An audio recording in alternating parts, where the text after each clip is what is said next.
Bonjour à toutes et à tous, bienvenue dans une nouvelle capsule comics. Aujourd'hui, on va parler de cette intégrale, de cette grosse intégrale, Captain America 1982-1983, j'ai d'affreux reflets.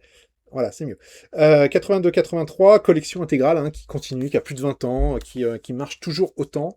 Cette collection intégrale, j'enlève mon marque-page, je trouve, est toujours une des collections les plus intéressantes, parce que j'adore qu'on revienne sur les anciennes histoires. Et là, croyez-moi, avec ce 82-83, on en a pour son argent parce que en termes d'histoire, c'est JM de Mathéis qui est sur le scénario et vous allez voir qu'il nous réserve quelques histoires très sympathiques, mais c'est surtout le dessin de Mike Zeck qui, moi, m'a beaucoup plu dans cette intégrale. On va y revenir, on va feuilleter quasiment l'intégralité des épisodes qui se trouvent à l'intérieur. Il y a des épisodes de la série régulière plus un annual, le numéro 6, qui est à ne pas négliger parce que dans cet annual numéro 6, on a aussi un truc qui est assez intéressant. On a un épisode un peu cosmique où une entité cosmique va réunir 4 Captain America de différentes époques pour qu'ils puissent vivre une aventure ensemble. Et on va voir que là aussi, c'est tout un embrouillamini assez, a priori assez indigeste, mais absolument... voilà, moi j'adore ce genre de truc, j'adore ce genre d'histoire. J'en profite pour vous remercier pour ceux qui ont regardé alors c'était pas une capsule comics, c'est dans la bande Astrange, on a un format de vidéo sur la chaîne où on revient sur les vieux comics. Si vous êtes ici et que vous m'écoutez, c'est que vous adorez forcément les vieux comics. J'avais feuilleté le spécial Strange 44 et ça a été un carton sur la chaîne. Je crois que j'ai fait plus de 4000 vues ou un truc comme ça sur cette vidéo. Alors ça vous paraît peut-être pas beaucoup, mais à l'échelle de notre chaîne, c'est quand même assez important. On fait rarement 4000 vues sur une vidéo sur Top Comics. Donc merci à toutes et à tous, à toutes et à tous ceux qui m'ont suivi. C'est vachement cool parce que c'est cool de parler aussi de vieux comics. On a tendance à feuilleter les dernières nouveautés, mais j'aime bien revenir dans le temps. Alors là, avec cette capsule comics, je fais les deux, c'est-à-dire c'est une nouveauté et en même temps on parle d'un vieux comics. Allez, on se le feuillette ensemble, page après page, avec un petit commentaire, et vous allez voir, c'est un bonheur absolu. À tout de suite. Alors, allons-y, nous revoilà avec une vue de dessus. Bon, c'est une intégrale de chez Panini, donc c'est la même présentation que d'habitude, la même charte graphique. Elle n'a pas beaucoup bougé au fil de ses 30 ans, peut-être. Ça fait 30 ans déjà que... 30 ans, non, peut-être pas 30 ans, 25 ans peut-être. Donc, on est parti alors en quatrième de couve. On a évidemment tous les épisodes qui sont réunis dans cette intégrale. Les épisodes 270 à 280 de la série Captain America de 1968. L'annual numéro 6 et puis le Marvel Fanfare numéro 5 de la série de 1982. Ce sont des épisodes qui ont été publiés entre 82 et 83. Je ne feuilleterai pas le Marvel Fanfare parce qu'il faut bien que vous ayez quand même des petites choses à découvrir, et comme d'habitude, c'est une jaquette. Alors je vais enlever la jaquette pour que ça soit plus facile.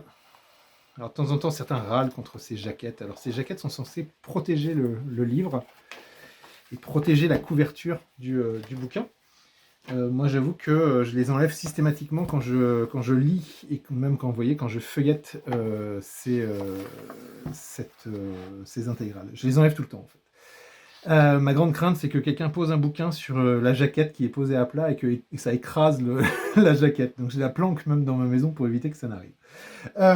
Donc, allez, c'est parti. Parmi les auteurs, vraiment les deux auteurs les plus importants de cette intégrale, ça va être De Mathéis et Mike Zeck, parce que voilà, ce sont les deux maîtres d'œuvre, on va dire, de cette période, 82-83. On va démarrer avec une préface signée de Mathéis, justement, qui revient, qui donne quelques anecdotes. J'aime bien, c'est quelque chose que j'aime bien dans les intégrales, ça, quand c'est pas une introduction un peu passe-partout et qu'on a vraiment un artiste qui vient expliquer, donner les coulisses, parfois donner les raisons de telle ou telle chose. Donc là, vous voyez, par contre, c'est pas un texte d'un seul bloc, il y a plusieurs paragraphes avec à chaque fois une thématique, ce qui est plutôt pas mal en fait. Je trouve que c'est pas souvent que c'est présenté de cette façon-là, mais là, je trouve ça plutôt bien. Puis on va attaquer directement par le numéro 270. Dans cet épisode, c'est un épisode un peu particulier que ce numéro 270 pour plusieurs raisons. On va voir que c'est un épisode qui laisse pas mal de place aux sentiments humains. Alors, on retrouve Steve Rogers avec Bernie, qui est sa petite amie de l'époque. Alors, petite amie, il faut le dire peut-être justement un peu vite, parce que rien n'est vraiment clair, en fait. Bon, Steve Rogers traverse une période difficile. En plus, bon, c'est pas quelqu'un qui a grandi à la fin du XXe siècle. Donc les codes au niveau du couple et puis des relations amoureuses ne sont pas forcément les mêmes dans les années 80 que dans les années 40. Donc évidemment, ça ne rend pas les choses faciles. Et donc, ce démarrage d'épisode est un peu particulier parce que Bernie, en gros, est en train de lui expliquer, écoute, on n'est pas tout à fait au même niveau dans notre relation. C'est-à-dire, moi, je t'aime énormément, toi, je sens bien que tu as quelques réserves, mais en gros, je pourrais t'aimer pour deux et on devrait continuer pour voir ce que ça va donner. Et ça laisse Steve Rogers un peu... on voit bien qu'il se laisse tenter quand même, hein, même si, évidemment... rien n'est joué, mais voilà, il fait quand même son petit bisou.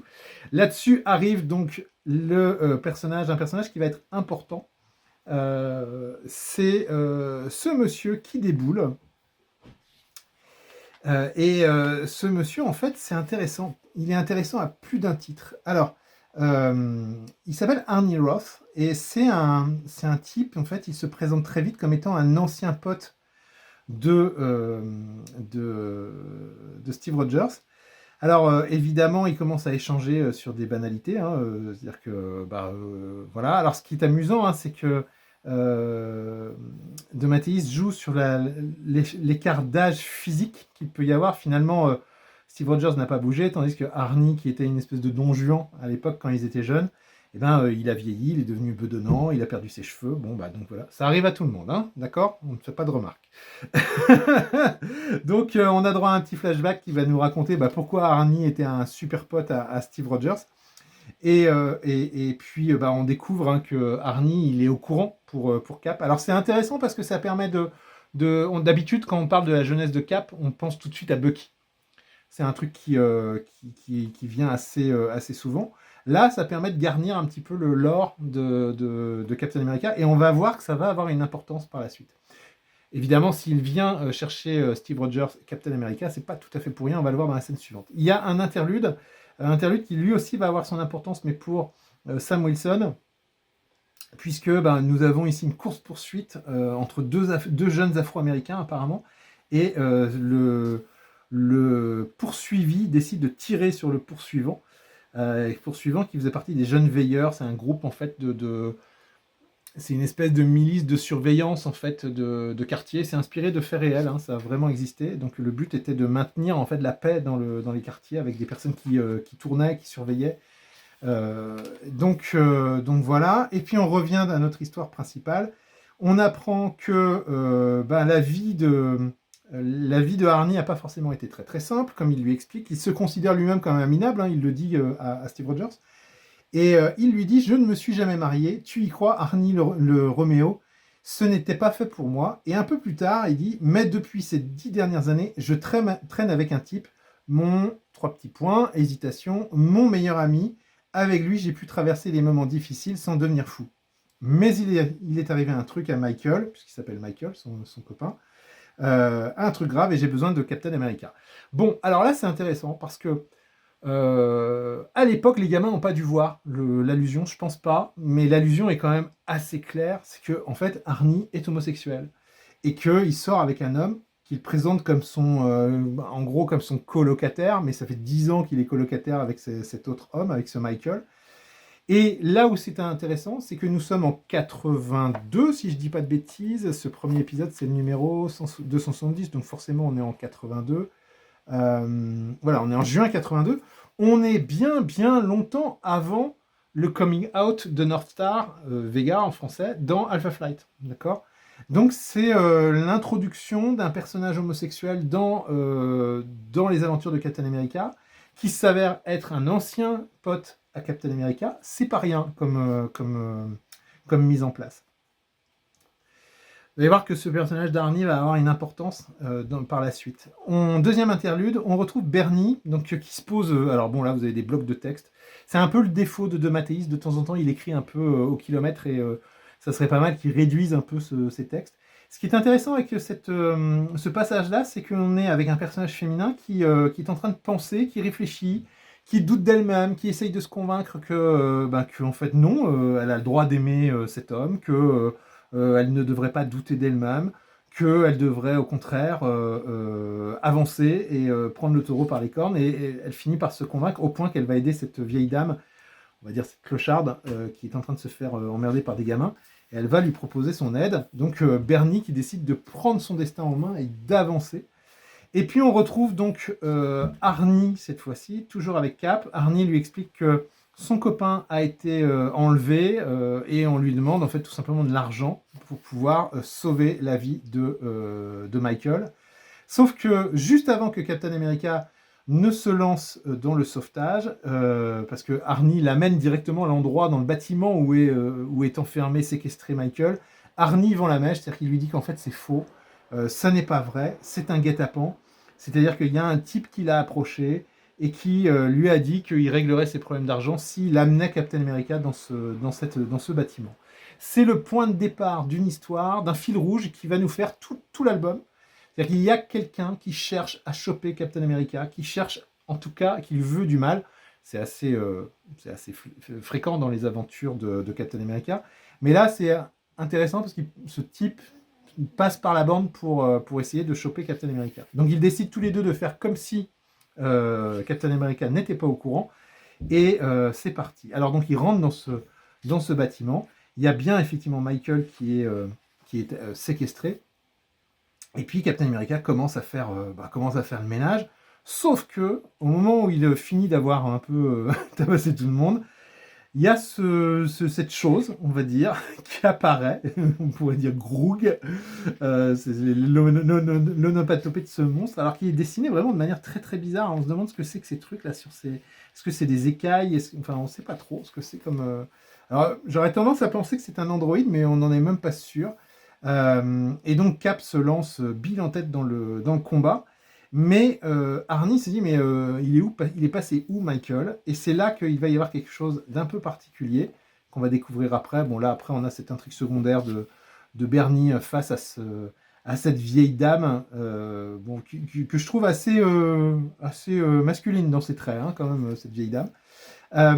Et donc, c'est la baston. Et quand, entre Captain America et Groog, voilà.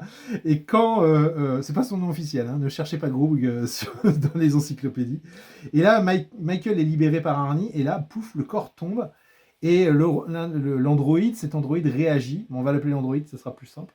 Et c'est là que Captain America commence à comprendre qu'en fait, cet androïde est peut-être le réceptacle de l'esprit de Michael, puisqu'on a ces derniers mots qui sont Arnie. Voilà, je le fais bien, hein, ouais. Et donc, forcément, mais qu'est-il advenu de Michael une fois que l'androïde, en fait, que la matière biologique de cet androïde c'est défaite. C'est vraiment pas un androïde en fait, hein, parce que les parties métalliques sont plus un carcan pour une espèce de chair. Je sais pas comment on pourrait trop décrire ce truc-là. Bon, il s'avère que quand même, coup de bol, Michael va bien.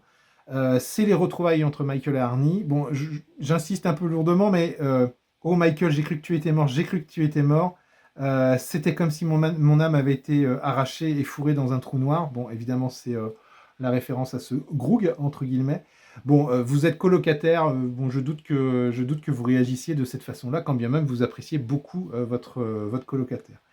Et la relation qu'il y a entre ces deux hommes fait réfléchir Captain America, qui fait qu'il va revenir auprès de Bernie, et il va, quelque part, accepter de se lancer dans cette relation avec Bernie.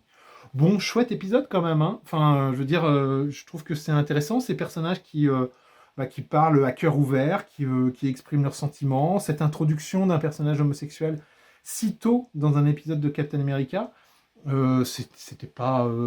voilà, c'est plutôt original, c'est plutôt sympa. Bon, la subtilité, on va la perdre dans l'épisode suivant. C'est un épisode, comme vous pouvez le voir, parce que c'est un épisode de catch. Alors, je voudrais pas céder au stéréotype du catcheur bardé de muscles et idiot, c'est pas ça. Mais c'est vrai que l'épisode suivant est quand même pas super passionnant. C'est un fill-in signé David Kraft, dessiné par Alan Kuperberg. C'est clairement un épisode, je pense, qu'ils avaient sous le coude Et De Matteis et Mike Zeck avaient besoin d'un peu de temps. Et c'est la raison pour laquelle il y a une incohérence. Je saute directement à l'épisode d'après, où on retrouve De Matteis et Mike Zeck. Et en fait, ce qui se passe, c'est que ce gamin qui a été... vous savez, on a eu cet accident dans les rues. Voilà, ça là. La suite, c'est pas dans l'épisode avec le catch, c'est dans l'épisode d'après. Or, c'est censé se dérouler à quelques heures d'intervalle. Donc on voit bien que cet épisode de catch est vraiment inséré au chausse-pied dans la continuité de la série, mais qu'en réalité ça pose un vrai problème si on essaye de lui trouver une cohérence. Donc c'est vraiment une parenthèse, une aventure, à mon avis, qui se déroule soit avant, soit après, mais probablement pas à ce moment-là. Bon, on découvre cependant quelque chose d'assez amusant, c'est que la belle Bernie, la jolie Bernie, elle a une passion qui est de regarder les matchs de catch à la télé. Alors on va voir que cette passion, elle est particulièrement dévorante parce que je doute qu'il y ait des gens qui surréagissent à ce point par rapport au catch. Bon, c'est l'occasion cependant de nous montrer Captain America en train de s'interroger sur les effets du catch chez les jeunes, voilà, c'est un peu, il se dit, c'est un peu bizarre quand même, mais encore une fois, on a affaire à un type qui a vécu dans les années 40, donc c'est un peu normal comme façon de faire. Bon, alors on découvre un personnage qui est ici le roi Arthur, un catcheur, qui se fait attaquer par un mystérieux Monsieur X, qui va être au centre de tous les mystères, hein, puisque l'épisode s'appelle Le mystère de Monsieur X. Bon, en fait, Monsieur X, un peu plus tard, va jusqu'à tuer un autre catcheur, un certain Jack Tomber. C'en est trop. En plus, il voit bien que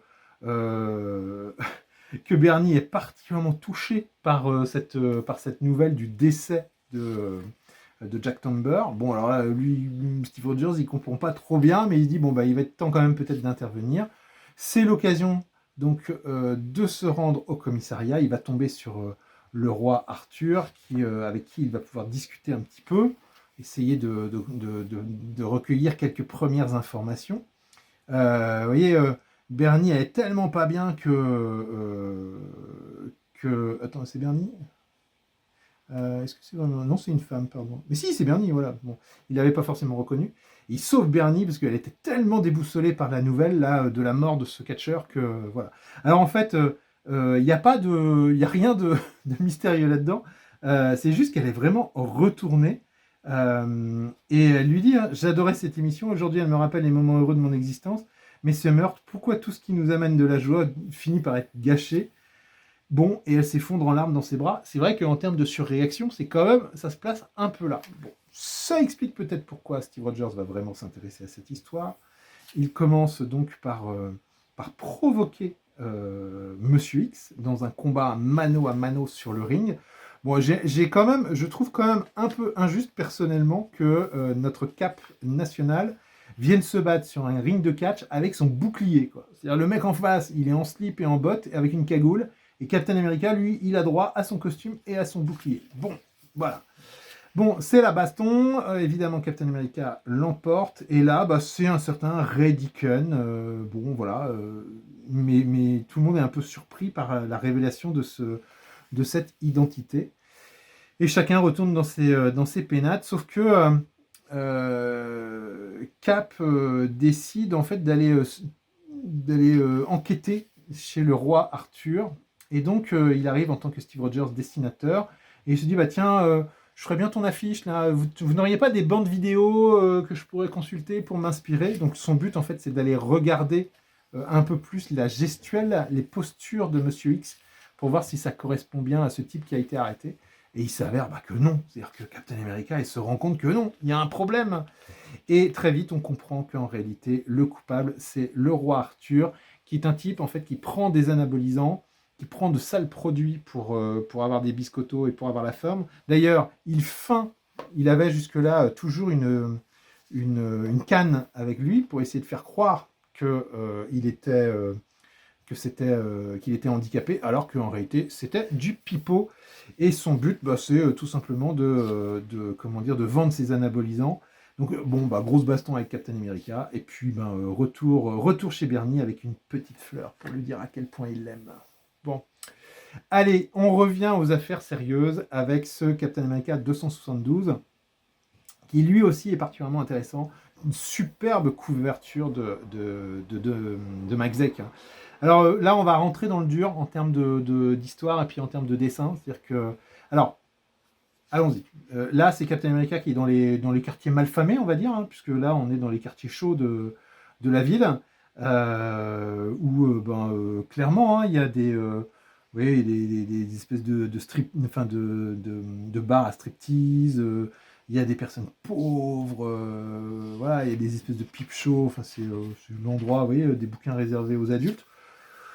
Bon, c'est pas un endroit très très cool hein, quand même, c'est étonnant d'ailleurs, mais pourquoi pas. J'aime bien l'effet pluie là, hein, vous voyez, là ici il y a un travail il y a un travail sur l'image pour rendre ça tout sale, ce qui colle plutôt bien avec le ton de cette histoire.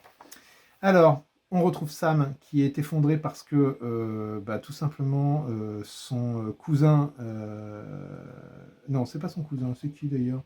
C'est quelqu'un de sa famille, le gamin qui s'est fait tirer dessus, c'est quelqu'un de sa famille, il est pas content, il est en colère. Le Sam Wilson, comme il dit à chaque fois, c'est toujours comme ça, c'est toujours les Noirs qui prennent. Bon, voilà, la petite amie de Sam explique un peu plus les choses à Captain America. Et puis apparaît ce personnage en capuche là, qui s'avère être Vermine. Alors il fait ici sa première apparition. C'est un personnage que De Matteis va utiliser par la suite pas mal de fois. Notamment son grand fait d'armes à Vermine, c'est lors de la dernière chasse de Kraven, un récit cultissime hein, de Spider-Man. Et donc c'est ici, dans cet épisode, qu'il apparaît pour la première fois.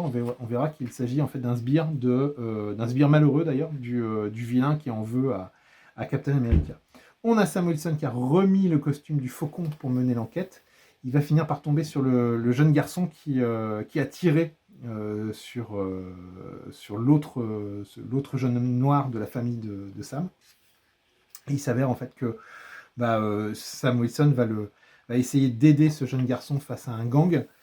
Et pendant ce temps-là, Captain America, on voit bien hein, d'ailleurs qu'il y a une espèce comme ça, Sam Wilson se voit tailler une place dans le titre. C'est plutôt bien foutu. Sam America Captain America va se faire attaquer par Vermine. Et c'est une scène, je trouve, assez sympa, cette nuée de rats là, qui saute sur Cap, et puis la découverte du visage de Vermine. Encore une fois, les dessins de Mike Zeck, hein, c'est vachement bien. Je trouve, hein, moi, j'avais pas lu ces épisodes hein, à l'époque. Je trouve que Mike Zeck a une qualité de dessin mais phénoménale, à tel point que je trouve ça aussi jouissif, par exemple, que du John Byrne de la grande époque, quoi. Non, c'est vraiment c'est impressionnant, je trouve son style. Moi, Mike Zeck, je retenais surtout les guerres secrètes que j'avais déjà trouvé très bien. Hein. Voilà, c'était un super dessinateur, mais là, waouh, qu'est-ce que c'est bien, quoi. Bon, et puis avec la restauration, c'est vrai que ça rend quand même pas mal. Bon, là, Vermine le mord à la cuisse, Captain America commence à s'énerver, mais il fait mais non, je ne vais pas te tuer parce que je ne vais pas trahir mes convictions. Il en est hors de question. Et retour à la case prison. Et comme la mini-intrigue avec Sam Wilson est réglée, tout va bien. Et Sam Wilson va pouvoir briguer la mairie. Et tout semble rentrer dans l'ordre. On verra que pas vraiment. Parce qu'il y a toujours en toile de fond ce super vilain qui veut essayer de choper Steve Rogers. Alors on a vu qu'il y a eu tout d'abord cette espèce de Groog là, qui a attaqué. Ensuite on a Vermine. Donc en fait, à ce moment-là de l'histoire, Captain America, il est sous le feu en fait de différents d'assauts successifs menés par quelqu'un dont il ignore tout pour le moment. D'ailleurs, il n'a même pas conscience à ce moment-là qu'il s'agit de quelque chose d'organisé. Et puis, on va arriver sur un moment un peu bizarre, parce que à nouveau, c'est David Anthony Kraft qui reprend le scénario, avec toujours Mike Zeck au dessin, et là on part sur autre chose. C'est un des défauts de ce recueil, c'est qu'il y a une espèce comme ça de bascule permanente entre l'histoire principale menée par De Matteis, et puis des fill-in, des épisodes qui s'intercalent et qui ralentissent l'intrigue principale. Alors c'est pas désagréable parce que c'est particulièrement bien dessiné quand même, hein, on va le dire, mais c'est vrai que ça aurait peut-être mérité à ce que cette partie-là avec le All-in Commando ne soit pas là et qu'on attaque directement avec la suite, surtout qu'elle est vachement bien. Et puis l'intégrale, vous allez voir, pose problème parce que vous allez avoir les 2 épisodes qui viennent, c'est un fill-in, qui est très bon, hein. Enfin moi j'aime beaucoup ce moment, Et à la fin de ces 2 épisodes, vous avez un annual, un gros annual, hein, voilà, l'annual numéro 6. Et donc, vous voyez, ça fait quand même un sacré paquet de pages consacrées en fait à un interlude, sachant que la suite de l'histoire reprend en fait ici dans l'épisode 275. D'accord? Donc on a donc le 273-274, l'annual, à passer avant d'arriver à la suite réellement de ce qui se passe avec Captain America. C'est un peu dommage. Je fais une petite parenthèse. Moi, il y a un truc que je comprends pas chez Panini, c'est bizarre, je vous le montre. C'est que j'avais dû faire la remarque sur le groupe Facebook de Panini, mais j'avais pas eu de réponse. Mais je l'avais plus dit en termes de boutade. Mais regardez, on a un sommaire avec des numéros de pages, donc je trouve ça génial. Mais le problème, c'est qu'on n'a pas de page, on n'a pas de numéro de page en bas des pages. Donc c'est cool d'avoir un sommaire avec des numéros de pages, mais on n'a pas le renvoi on n'a pas les pages qui nous permettent de nous y retrouver. Donc Monsieur Panini ou Madame Panini, ça serait possible de numéroter les bas de page pour qu'on puisse nous s'y retrouver, parce que grosso modo, à chaque fois que je cherche un épisode, ce que je fais, c'est que je sais pas si vous faites la même chose, mais je prends la tranche, puis comme il y a maintenant à chaque fois la page de couverture qui apparaît, je regarde là, par exemple, je vais ici, hop, alors ça c'est quoi? Ah, ça c'est l'annual. Ensuite je continue, la petite trace noire, hop, ah c'est le 275, non c'est le 278 que je veux. Ah ça y est, bon j'y suis arrivé, coup de bol. Ça serait quand même nettement plus confortable qu'on ait les numéros en bas de la page. Bon voilà, c'est pas un coup de gueule, c'est juste une remarque, ça me fait à chaque fois sourire. Alors c'est encore pire dans les omnibus, quand vous avez des bouquins à 1400 pages qui sont pas numérotés, mais qu'on vous met un sommaire avec les numéros de page, chaque fois ça me fait sourire, je me dis bah c'est gentil les gars, mais moi je peux pas utiliser le sommaire. Si, alors il est utile parce qu'il permet quand même d'avoir les crédits, de comment dire, d'avoir le titre original, la date de sortie, etc. Donc ça c'est plutôt cool. Mais c'est vrai que du coup, bah, on n'a pas, pour s'y retrouver dans l'intégrale, c'est quand même un petit peu compliqué. Bon, allez, bref, je vais donner l'impression de râler alors que c'était pas du tout le but. On est dans un épisode donc un peu bouche-trou, par contre dessiné par Mike Zeck. C'est les Howling Commandos. Alors les Howling Commandos, en fait, c'est le groupe de soldats qui étaient potes avec Nick Fury lors de la Seconde Guerre mondiale. Et donc, bah, c'est l'occasion d'une réunion des membres des Howling Commandos. C'est l'occasion aussi un petit peu de savoir qu'est-ce qu'ils sont devenus. Vous savez, c'est un peu une fête, un peu comme ça se passe aux États-Unis quand on réunit les anciens élèves. Bah, il y a un peu cette idée-là. Sauf que la fête va être gâchée parce que il y a un commandant de l'armée qui a été enlevé enlevé par Hydra, et Hydra va venir gâcher la fête. Putain, regardez, ça vous donne pas envie de lire hein? Regardez, Captain America qui traverse la ville là, comment que c'est vachement bien foutu. Il a ce don, je trouve, Mike Zeck, de rendre des personnages extrêmement dynamiques et extrêmement expressifs, et ça passe super bien. Bon, un colonel a été enlevé par Hydra, et en réalité, on pourrait même se dire, mais oh là là, ce colonel, il a trahi. Bon, on verra que c'est pas tout à fait le cas. Avant d'être enlevé, le colonel, il a donné un indice à Captain America pour que Captain America puisse le retrouver. Et qui est derrière tout ça? Eh bien, c'est donc évidemment Hydra. Hein, et on a on va dire le commandant principal d'Hydra qui est là et qui va mener les opérations. Bon, alors, c'est pas mal du tout cette histoire. Moi, j'aime bien. J'aime bien parce que c'est Cap avec Nick Fury. Et Doom Doom qui est là aussi. On est vraiment dans l'univers de Nick Fury, vous allez voir, parce que les Howling Commandos, les vieux Howling Commandos vont être à nouveau dans la partie, mais en réalité Cap ne va pas leur faire prendre de risques. Il y a un élément qu'on retrouve assez régulièrement dans les histoires de Nick Fury à cette époque-là, c'est le principe des androïdes, c'est-à-dire des androïdes qui prennent l'apparence de quelqu'un. Et donc là, en fait, le général, c'était un androïde, et le vrai général est bien aux mains du baron Strucker. Je cherchais le nom du commandant tout à l'heure. Baron Strucker qui se barre et qui laisse tout le monde sur place. Et évidemment, Captain America et Nick Fury jurent d'aller retrouver le colonel qui s'est fait enlever. Bon, c'est le baron Strucker, c'est le retour. Bon, là, on est dans un truc typique de l'époque. Ce que j'aime bien, et ce qu'on ne fait plus maintenant, regardez, c'est que là, on est dans l'épisode 274, on est au milieu, on est dans le deuxième épisode de l'arc. Et vous aviez ces pages à l'époque qui vous résument l'histoire. C'est-à-dire que si vous avez loupé le numéro précédent, c'est pas grave. On vous réexplique ce qui s'est passé pour que vous puissiez prendre le train en marche, quoi, entre guillemets. Il y avait Stanley qui disait un truc du genre n'importe quel comics, peut-être le premier comics de quelqu'un, et donc il faut qu'il soit accessible. C'est un truc qu'on a un peu oublié maintenant dans les comics. C'est que si vous achetez un comics un peu au hasard, vous avez de fortes chances de ne pas vraiment comprendre ce qui se passe, puisqu'on ne se donne pas la peine de vous réexpliquer ce qui s'est passé. Là, c'est le cas, vous voyez, une page. Alors, ce qui était caractéristique, c'est que les cases étaient souvent arrondies, et on vous expliquait ce qui s'est passé dans l'épisode précédent, ce qui fait que vous pouvez reprendre le truc tranquillement. On a ici l'île de l'Hydra qui est à moitié ensevelie sous l'océan. Bon, je passe un petit peu vite, hein, parce que je ne vais pas non plus faire une capsule de 2 heures sur l'intégrale Captain America, puis je ne vais pas tout vous raconter dans le détail. Il faut bien que vous ayez aussi des petites choses à découvrir. Ce qui va être pas mal ici, c'est que c'est l'action conjointe entre Nick Fury, entre Captain America, ce que va faire aussi le fameux colonel, parce que là pour le coup c'est le vrai, hein, voilà, qui va essayer d'aider au mieux, malgré son âge et malgré son état, Nick Fury et ses hommes, ainsi que Captain America. Vous voyez, hein, il y a énormément d'action, c'est terrible, c'est incroyable. Moi je trouve ça vraiment... ça a été un bonheur à lire. Avec, bon, vous voyez, je parlais d'expressivité. Putain, c'est le visage, la détermination de Captain America, comment que c'est bien, quoi. Et donc, oui, bon, alors je spoil, hein, évidemment, pour sauver tout le monde, le colonel finira par donner sa propre vie, et on découvrira que le Baron Strucker n'était pas le vrai Baron Strucker, mais était un de ces fameux androïdes. Des androïdes à ce point perfectionnés que leur intelligence artificielle est persuadée qu'ils sont le vrai. Voilà. Donc, ce qui explique à quel point comment dire, ces androïdes peuvent ressembler aux vrais humains.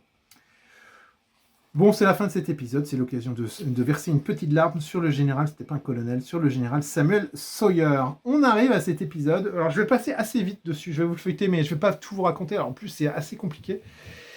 Pour ceux qui connaissent bien Captain America, vous savez que il y a eu plusieurs personnes à porter le costume de Captain America. Et donc, dans cette annual numéro 6, je vais essayer de retrouver l'année, on est en 82 toujours, vient à l'idée alors de qui c'est qui est derrière cet épisode? Est-ce que je vais avoir le nom?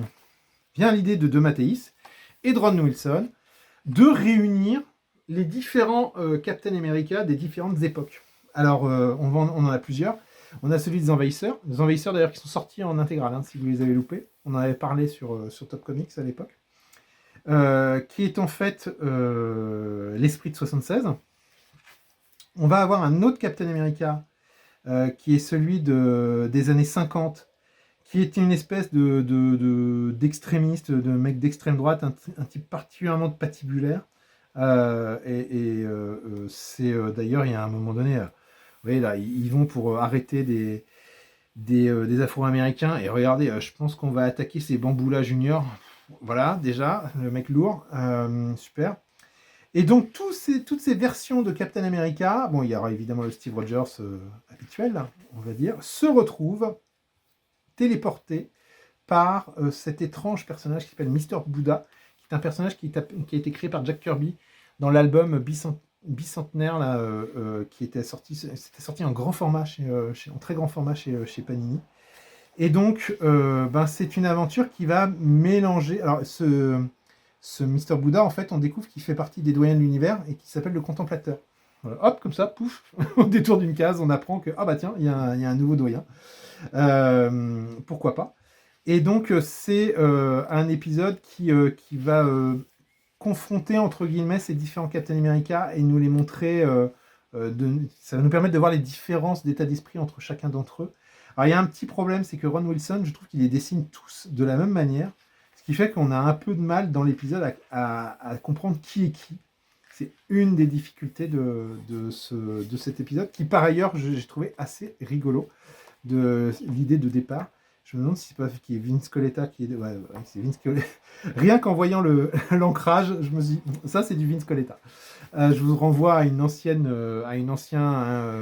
sélection comics qu'on avait fait avec Doop, on avait parlé de Vince Coletta.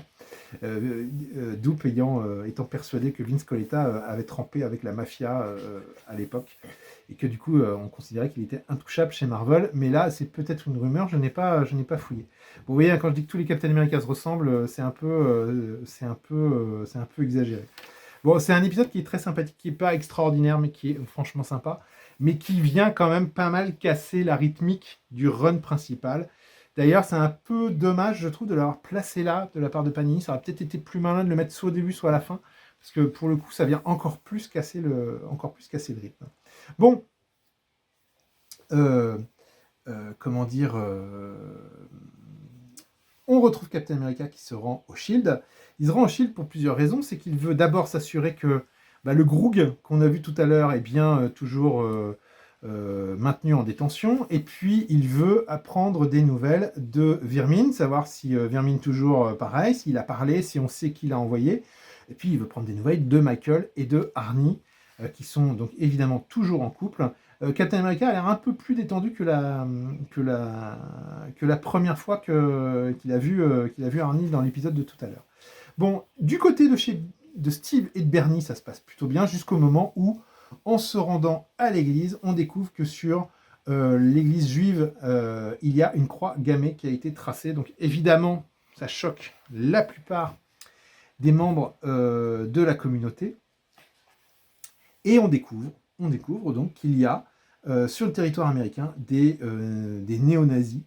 Alors bon, on est dans une caricature, certes, du néo-nazi, mais je trouve le passage plutôt bien fait. Il nie l'existence de l'Holocauste, par exemple. Comme il le dit, hein, nous le savons, s'il y avait eu des morts dans les camps de travail allemands, c'était à cause des maladies, et s'il y avait des crématoriums, c'était pour empêcher les maladies de se répandre en brûlant des corps.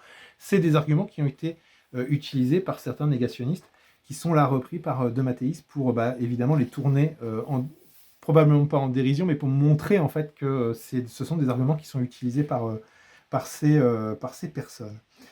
Évidemment, ça va commencer à faire parler, donc il y a une contre-manifestation pour protéger la démocratie, et Bernie, qui est juive, on l'apprend à cette occasion, découvre un de ses anciens compagnons, un de ses anciens petits amis, ce qui met un peu...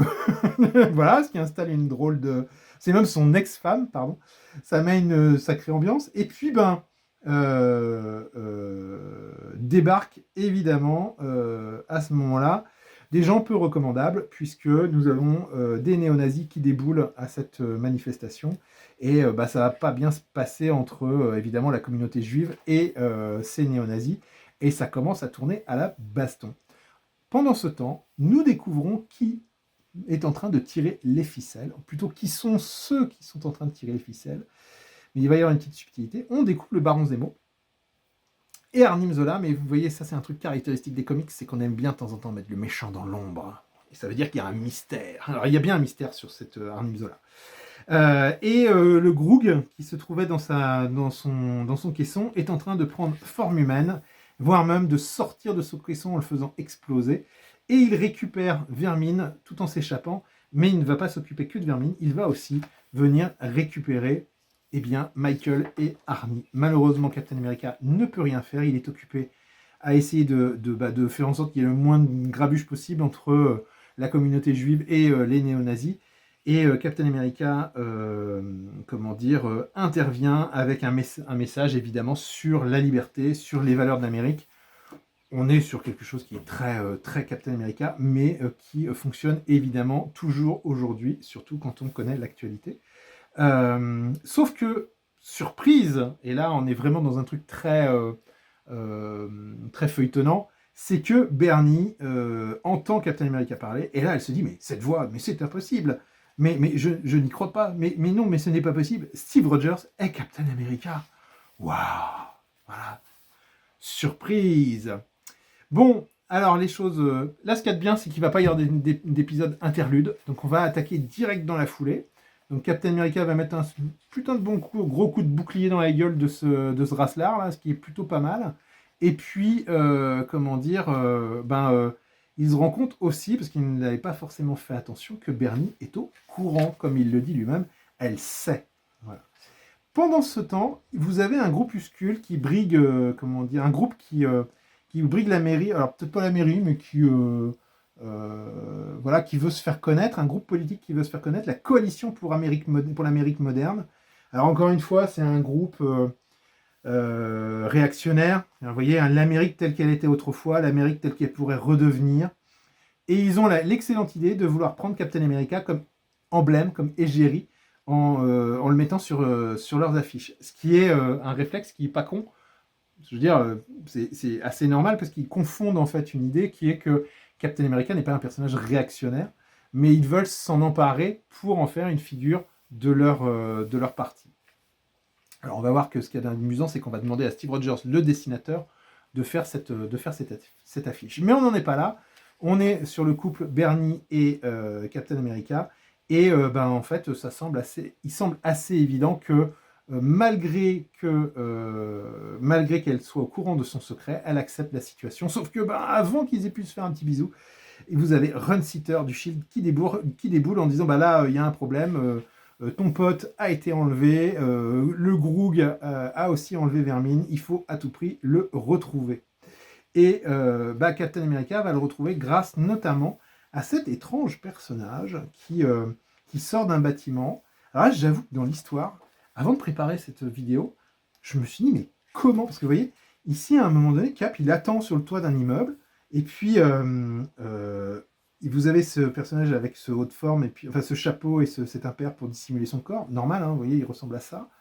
Et il dit, mais pile à l'heure, mais ça veut dire qu'ils avaient rendez-vous, mais comment ça ils ont rendez-vous, puisque sur la note, il n'y a pas marqué de lieu ni d'endroit. Donc c'est quand même un peu bizarre. J'avoue que là, j'ai pas capté un truc, j'ai vérifié dans la VO, c'est pareil. Je me suis dit, si ça se trouve, il y a un problème ici, il y avait quelque chose d'écrit, puis ça n'a pas été, le lettreur a foiré, puis ça n'apparaît pas. Mais non, ça n'est pas ça. Donc c'est un peu pirouette cacahuète à ce moment-là. Alors soit je m'en souviens plus, soit c'est vraiment pas indiqué, mais c'est un peu étonnant. Et ce personnage avec ce jet va amener Captain America tout simplement auprès de Arnie pour régler les comptes. Alors il envoie Captain America à la frontière mexicaine, et donc à la frontière mexicaine, vous avez des châteaux forts. Tout va bien. Alors il y a une métaphore sur le château fort, sur la signification du château fort. Je vous invite à lire un livre de Michel Blanc.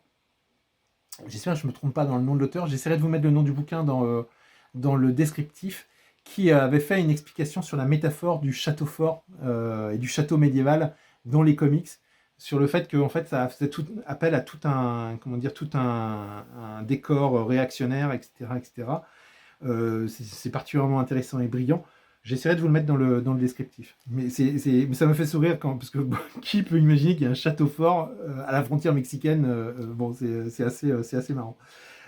C'est évidemment la base, le repère du méchant. Et dans cette base, vous avez cette créature là qui tente d'arrêter Captain America. Mais Captain America découvre enfin Arnold Roth et le voile est levé sur qui était derrière toute cette machination. C'est évidemment le Baron Zemo et Arnim Zola. Encore qu'on verra avec Arnim Zola, il y a une petite subtilité. Et leur objectif est tout simplement de détruire leur pire ennemi, c'est-à-dire de détruire Captain America. On retrouve Vermine, on retrouve le Groog, et puis ici derrière des bestioles qui ont une sale tête. Voilà, et qu'on n'avait pas forcément vu dans cette intégrale. Toujours l'histoire du candidat Wilson. Alors c'est pas à la mairie, je me suis gouré, c'est au Congrès. Évidemment, ce qui a pu se passer continue à avoir des conséquences. On revient sur l'histoire de Sam Wilson. Alors Sam Wilson, il y a eu dans son passé quelque chose, c'est-à-dire que il avait une espèce de double identité. C'est-à-dire il a une identité qui s'appelle Snap, qui n'est pas quelqu'un de très très recommandable et qui va finir par disparaître. Et lui, en fait, Sam Wilson, ce qu'il craint, c'est qu'elle est en train de reprendre le dessus, et ça tombe mal parce que il est en pleine élection pour le Congrès. Superbe cover. Alors cette cover me fait penser à une couverture de Batman, où j'ai l'impression que Batman occupe le même espace avec cette ouverture dans un château médiéval avec quelqu'un qui rentre. Ça me fait penser à quelque chose. J'aurai pas le temps de vous le trouver et de vous le mettre, mais si vous l'avez, ça m'intéresse. Mais voilà. petit côté un peu cthulhien, hein, un peu Howard Phillips Lovecraft, hein, avec ces petites tentacules là qui avancent vers Steve Rogers.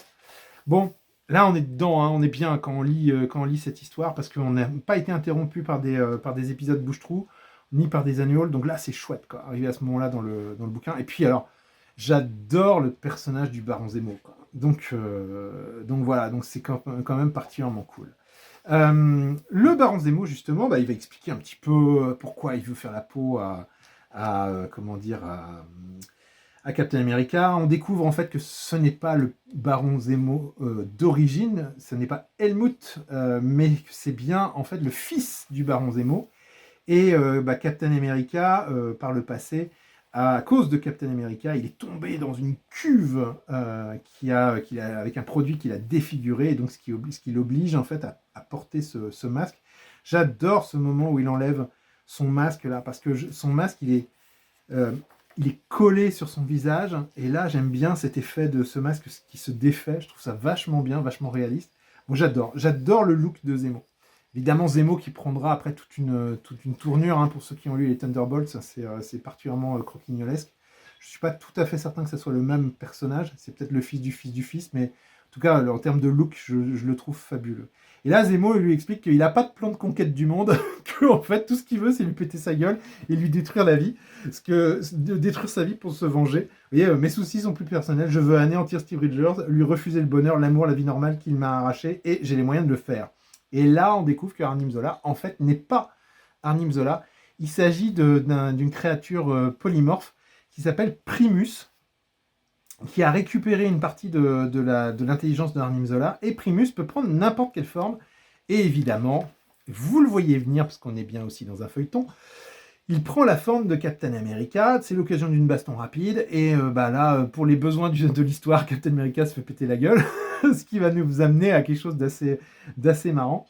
Vous avez la coalition, la fameuse coalition, le fameux groupe politique qui veut faire réaliser cette affiche, qui vient voir le patron de l'agence de pub pour laquelle travaille Steve Rogers en tant que prestataire. Et lui il dit, bah ouais, tant qu'à faire, on va appeler Steve Rogers pour dessiner cette affiche. Captain America se retrouve prisonnier. Vermine se retrouve prisonnier aussi, parce que bon, de toute façon c'est du manifretin, Zemo il s'en fout, hein, donc voilà, donc il fait prisonnier ce brave Vermine.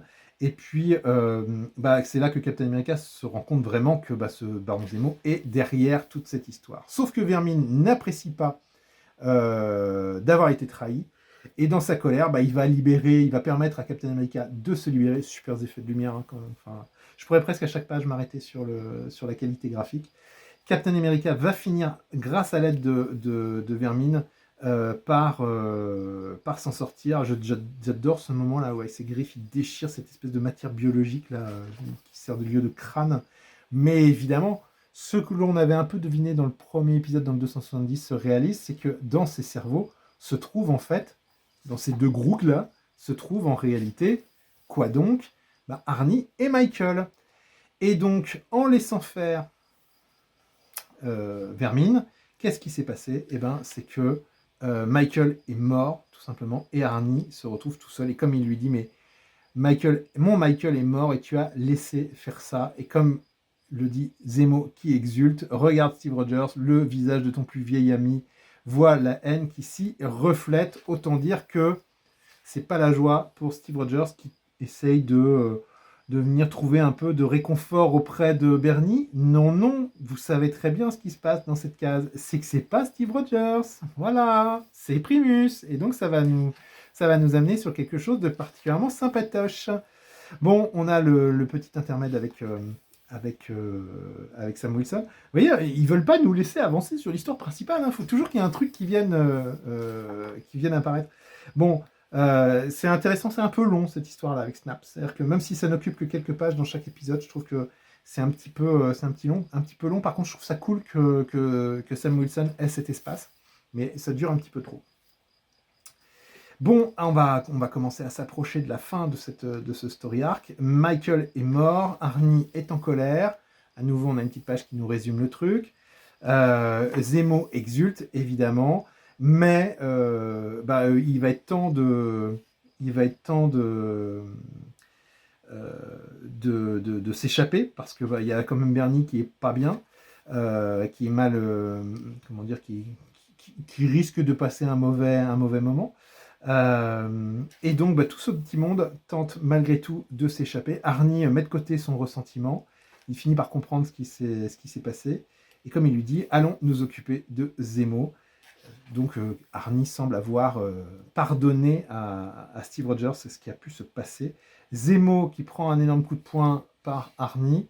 On appréciera qu'un néo-nazi se prenne un coup de poing par un homosexuel. Moi, j'avoue que ça me fait assez plaisir. Et donc, Zemo qui est laissé là, assommé. Le shield déboule et évidemment, eux, ils tirent dans le tas. Ils vont péter la gueule à tout le monde. Et comme le dit Captain America, mais stop, arrêtez. Ce sont des êtres vivants. Comment dire, derrière, il y a des êtres vivants avec une conscience. Donc, non, ne faites pas ça. Bon, dans la baston, Zemo s'est barré.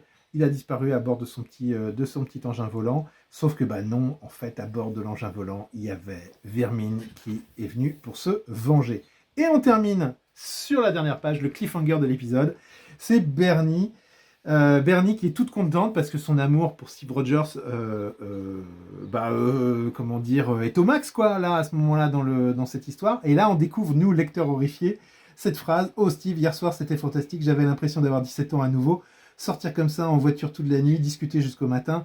J'ai vraiment dû te rabattre les oreilles, tu n'as presque rien dit. J'aime écouter, c'est la seule façon d'apprendre. Oh, et qu'as-tu appris de nouveau sur moi? J'ai appris que tu étais une femme aussi belle d'âme que de corps, aux paroles pleines de sagesse. Et là, pouf, Captain America qui débarque pour dire: Attends, ça va pas. T'as couché avec ma copine, ça va mal se passer. Parce que oui, là, il y a quand même, il y a eu coucherie, vu les propos. Ils mettent de belles images autour et des beaux textes autour, mais clairement, elle a couché avec Primus. Ce qui pose quand même un gros problème. C'est un peu creepy quand même comme histoire. On a la conclusion de l'histoire avec Sam. J'adore ces pages. Mike Zeck, vraiment le champion de l'expressivité, je trouve. Ces persos sont hallucinants. Ça fonctionne très bien. Et puis arrive l'épisode 279 qui, je crois, va venir conclure, si je dis pas de conneries, va venir conclure ce story arc avec cette image très, je trouve très... ça me fait penser à certaines couvertures de l'âge d'argent, quoi. Vous avez Steve Rogers en train de se faire bastonner la gueule par Captain America et Bernie qui dit: mais comment Cap peut combattre Steve Rogers? C'est vrai que... Mais comment c'est possible? C'est possible tout simplement parce que ton Steve Rogers n'est pas Steve Rogers mais Primus, et donc ça va être le moment de la baston qui avait déjà été entamée. Alors elle-même, elle sait plus qui croire, ce qui est assez logique vu la situation. Sauf que elle va bien devoir se rendre à l'évidence que l'homme avec qui elle vient de coucher n'était pas Steve Rogers, parce que il reprend sa forme d'origine. Et elle n'est pas super sa forme d'origine. Et voire même, il peut prendre d'autres formes qui sont encore moins super. Et il enlève carrément Bernie. Donc là, toc, Tony Stark, est-ce que tu peux pas m'aider? Est-ce que tu pourrais pas trouver un moyen de remettre la main sur Primus? Ça va effectivement être le cas. Petite interlude qui annonce la saga à venir. En fait, Primus s'est réfugié dans un cabanon. Un cabanon, oui, une cabane, on va dire, plutôt pas un cabanon. Voilà, et donc c'est une occasion de discussion avec Bernie. Il essaye il lui explique qu'il a vécu le meilleur moment de sa vie, qu'il aimerait bien pouvoir continuer avec elle, il peut prendre n'importe quelle forme. Tac, mon gars, hein. Il y a un petit côté, tu piques pas ma copine, mais je pense qu'il l'a bien mérité, ce coup dans la gueule. Et c'est parti pour une nouvelle bagarre. Bon, c'est pas avare de baston, quand même. Comme vous avez pu le voir, je crois que j'ai bien dû dire 2 ou 3 fois depuis le début, et c'est la baston. Et effectivement, c'est la baston. Et puis, Primus, en fait, il commence à comprendre ce qui s'est passé. Et pour terminer l'histoire, il se transforme en fusée et il se barre. Voilà. Et nous reverrons. Voilà. De Mathéis s'est dit: bon, là, ça suffit, quoi. Hop, il est temps de terminer. Je ne sais pas ce que deviendra Primus. Il faudrait que je cherche. Je vous le mettrai peut-être en commentaire, ce que devient Primus après cette histoire. Il se passe peut-être quelque chose d'assez incroyable.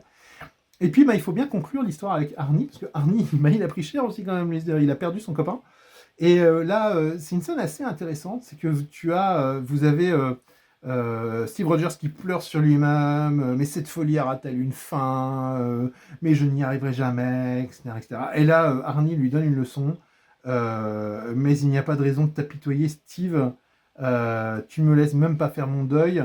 Et il lui dit, mais attends, mais t'es toujours à penser pour toi, etc., etc. Mais est-ce que tu penses aux autres? Et c'est une très belle conclusion, je trouve, de cette histoire. Il lui dit, je ne sais pas, peut-être que tu as passé tellement de temps à tendre vers des idéaux que tu ne vois plus les bonnes choses quand elles sont déjà entre tes mains. Voilà. Et c'est donc c'est la conclusion de cet épisode qui va faire réagir énormément notre Captain America. Et puis on termine par un prélude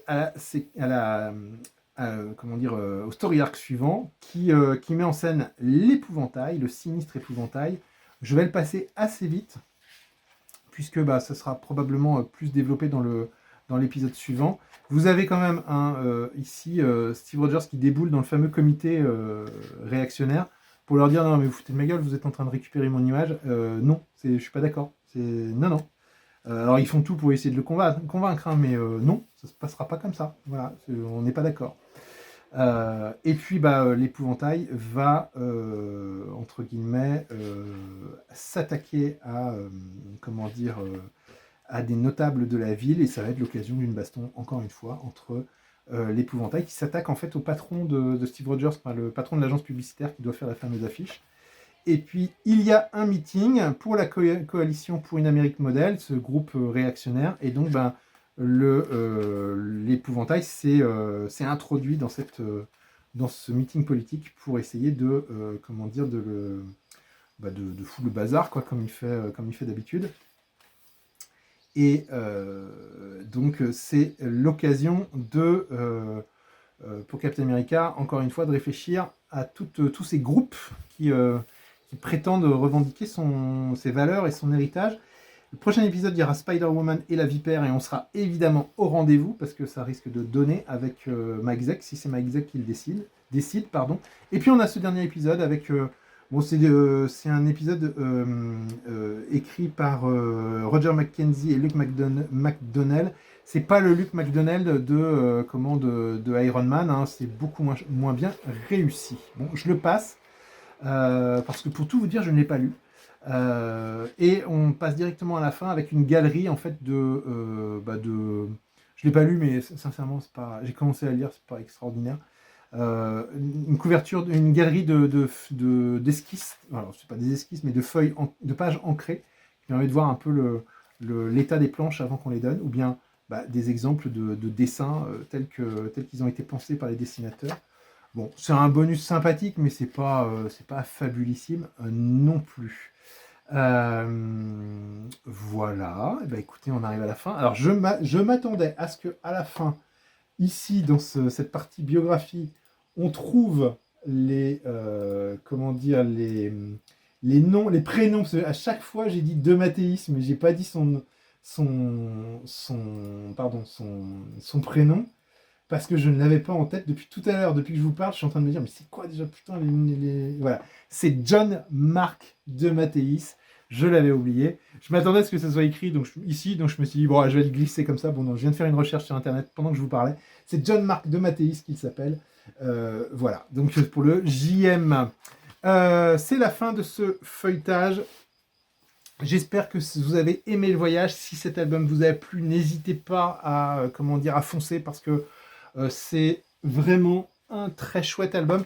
Je trouve que pour un album du début des années 80, on est sur quelque chose qui graphiquement envoie du lourd. Et on n'a pas fini, parce que Mike Zeck va rester sur cette série en termes de scénario.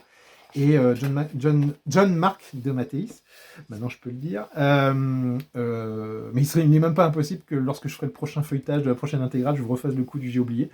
Je crois que John Mark de Mathéis reste encore un petit peu de temps. Donc ça promet une très chouette prochaine intégrale à nouveau.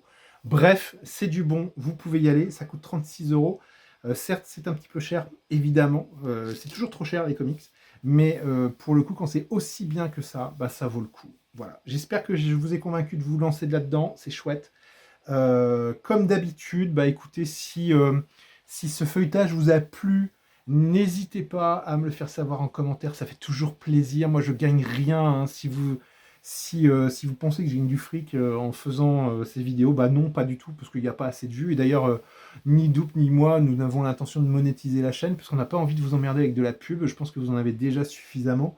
On fait pas ça pour gagner de l'argent. D'ailleurs, si on voulait en gagner, on n'en gagnerait pas beaucoup, vu le nombre de vues qui est pas non plus phénoménal. On en est très content, vu à notre échelle, mais c'est pas non plus incroyable. Et comment dire, justement, pour nous aider à augmenter ce nombre de vues, d'abonnés, bah déjà abonnez-vous si vous n'êtes pas déjà abonné. N'hésitez pas à commenter, à laisser un petit commentaire, ça fait toujours plaisir de nous dire ce que vous avez pensé de nos vidéos, et particulièrement de celles que je vous ai présentées aujourd'hui. N'hésitez pas aussi à mettre en commentaire des intégrales que vous voudriez que je feuillette, parce que il s'avère que, bon, vous aurez compris que j'adore la collection intégrale de chez Panini. J'en ai quand même un certain nombre, je les ai pas toutes, hein, loin de là, mais j'ai pas mal de choses. Et je me dis, bah tiens, il y a peut-être certaines intégrales que les spectateurs habituels auraient envie de voir, qui soient même pas forcément de l'actualité. Bah, n'hésitez pas à me mettre en commentaire ce que vous voudriez voir commenté par mes soins. Et puis, bah, si vous voulez nous aider aussi, mais que vous n'avez pas spécialement envie de mettre un commentaire, vous pouvez toujours mettre un pouce ou une cloche, je ne sais plus ce que c'est. Et puis, le truc qui marche quand même toujours très très bien, c'est le bouche à oreille. Parlez-en autour de vous. N'hésitez pas à aller voir des gens qui lisent des comics en leur parlant de notre chaîne. C'est comme ça que ça nous aide aussi, évidemment, beaucoup. Voilà, et bah écoutez, il ne me reste plus qu'à vous souhaiter une bonne fin de journée ou une bonne fin de soirée, de bonnes lectures, et puis bah, prenez soin de vous, prenez soin de vos proches, et je vous dis à la prochaine. Salut!